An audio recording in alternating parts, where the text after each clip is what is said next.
Spain once held the world in the palm of its hands.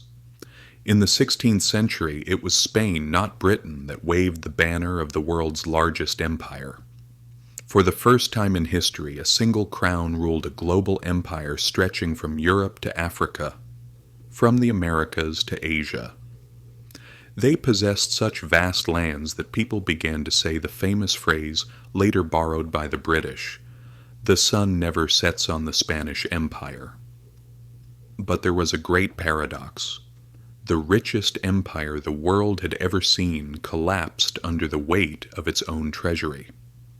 And the reason this matters today is simple, because just like Spain, we often confuse sudden influxes of money with real wealth, and the crash that follows is always brutal. When Spain stepped into the New World after 1492, it stumbled upon a fortune that seemed like an endless jackpot. Quantities of gold and silver undreamt of by any European kingdom flowed into Spanish hands. The conquest of Mexico in 1521 toppled the Aztec Empire and gave Spain access to the rich mines in Zacatecas. A decade later, the conquest of Peru shattered the Inca Empire and unlocked the Silver Mountain at Potosi, so vast it was called the mountain that eats men. For over a century, this source fed a conveyor belt of treasure ships crossing the Atlantic. Between 1500 and 1650, Spain imported an estimated 180,000 tons of silver and 2,000 tons of gold. To put this in perspective, this amount was more than the total silver extracted by all of Europe in the previous 1,000 years. This treasure reshaped not just Europe, but the world. Spanish ships departing from Seville and Cadiz carried bullion east to the Mediterranean, north to the Low Countries, Netherlands, Belgium, and west across the Pacific to Manila, where silver was traded for Chinese silk and porcelain. This was the birth of the first true global economy, and Spain sat right at its center. The shocking truth for Americans today is this. When Jamestown, the first permanent English colony, was founded in 1607, which was essentially a swamp struggling to survive, Mexico City already had universities, printing presses, and cathedrals. Lima was a thriving city. St. Augustine in Florida, founded by Spain in 1565, was the first permanent European settlement in what is now the United States, 40 years before Jamestown. Spain was not just ahead, it was building a global infrastructure while Britain and France were still dealing with failed colonies. And yet this empire fed by rivers of bullion was hollow at its core. Because Spain confused treasure with wealth. The silver was real, but what they did with it turned power into weakness. Prices in Spain exploded. Between 1500 and 1600, inflation spiraled out of control, and prices rose fourfold in a century. Ordinary Spaniards struggled to buy bread and clothes even as their nation sat atop mountains of silver. Why? Because money only retains its value when it is scarce enough to be trusted. When too much bullion flows into an economy, purchasing power collapses. Imagine a town where a loaf of bread costs 1 coin. Suddenly, 10 times more coins arrive, but the number of bakers and loaves remains the same. The bakers notice people have more money, so they charge more. Soon, bread costs 2, 3, 4 coins, not because the bread became better, but because the coins became less valuable. This was Spain's fate. Economists call this the price revolution. The first major wave of global inflation triggered by too much silver chasing too few goods. Inflation did not affect everyone equally. The elites who touched the silver first, nobles, merchants, and bankers, profited before prices adjusted. Ordinary people living on fixed wages were left behind. The irony was cruel. The more silver Spain brought in, the poorer its people felt. The silver, which should have been a blessing, turned into poison. The mistakes ran deeper. Instead of investing in productive industries, Spain spent its wealth on imports.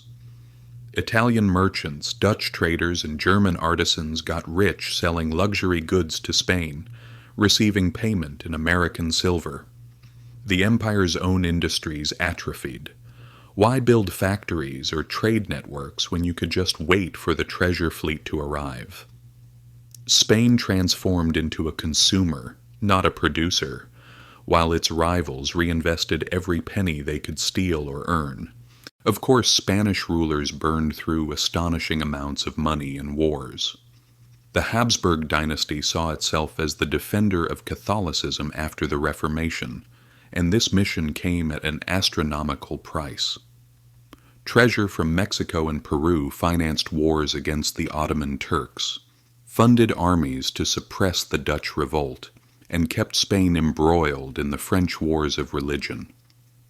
The crown poured money into the 30 Years' War, 1618 to 1648, one of the bloodiest conflicts Europe had ever seen, where Catholic and Protestant states clashed across the continent. Even the famous Spanish Armada of 1588, the massive fleet sent to crush Protestant England, was fed by New World silver. When that armada failed, the financial shock was devastating. That fleet alone had cost millions of ducats, billions in today's money. So where did all the gold and silver go? To battlefields, ships, and debts. Because Spain wasn't just spending what came in. They were borrowing against treasure that hadn't even landed yet. German banking families like the Fuggers, and later Genoese financiers, advanced huge loans to the crown secured by future silver shipments. In theory, it was great. The mines of Potosi would keep the silver flowing forever. In practice, it was suicide. If a fleet was delayed, sank in a storm, or was captured at sea, Spain would default. And it did, repeatedly. Spain went bankrupt 4 times in the 16th century alone, 1557, 1575, 1596, and 1607. Imagine being the richest empire in the world and declaring bankruptcy every 20 years. That was Spain's reality. Into this fragile system sailed the pirates. They were not just random looters, but weapons of economic warfare. England and the Netherlands understood that if they hit the treasure fleets, they wouldn't just be stealing bullion, they would crash Spain's credit. Figures like Francis Drake and John Hawkins, personally licensed by Queen Elizabeth, turned piracy into state policy. Drake circumnavigated the globe in the 1580s, plundering Spanish galleons and returning home with a treasure equivalent to half of England's annual revenue. But the biggest blow came from the Netherlands.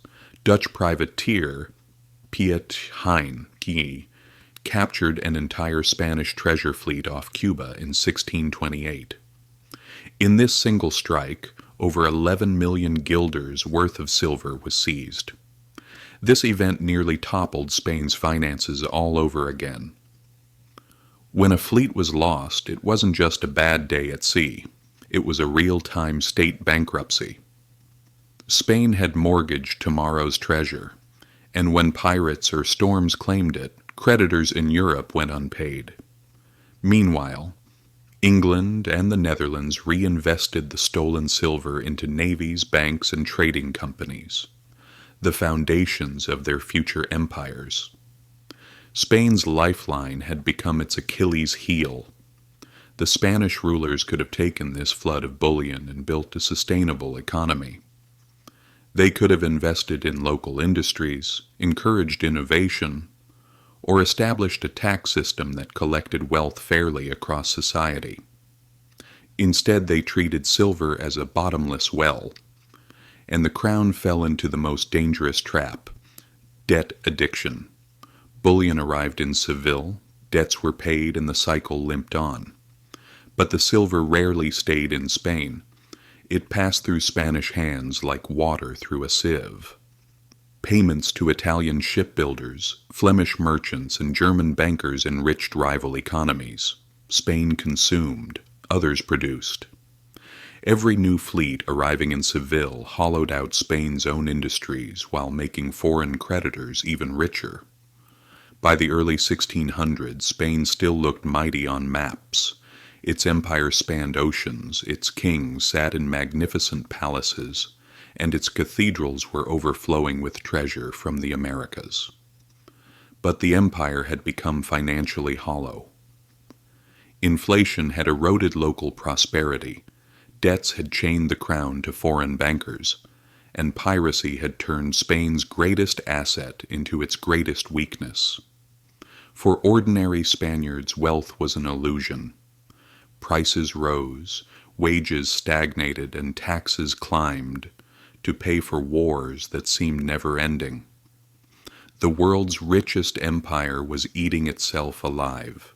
As Spain staggered under the weight of its own treasury, other powers quietly studied its mistakes.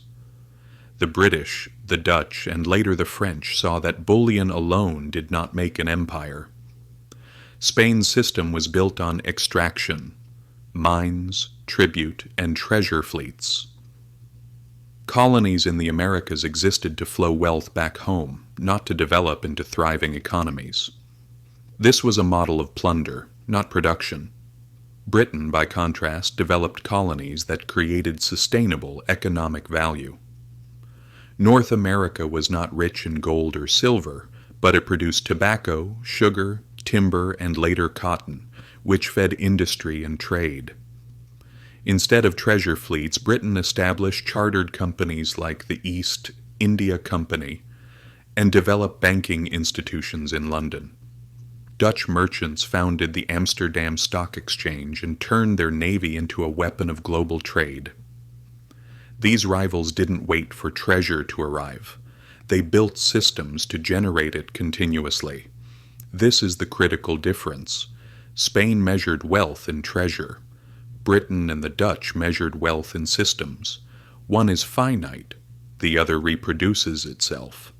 History has shown which is lasting. By the mid-1600s, Spain's decline was visible. The once mighty Armada was a shadow of its former self. The Dutch Republic won its independence and built a commercial empire. England's navy grew stronger. The empire that terrified Europe in the 1500s had turned into a fading giant by the 1700s. The story of Spain's decline is not just about kings, silver, or pirates. It is about the illusion of wealth, whether it comes from mines, loans, or modern money printing.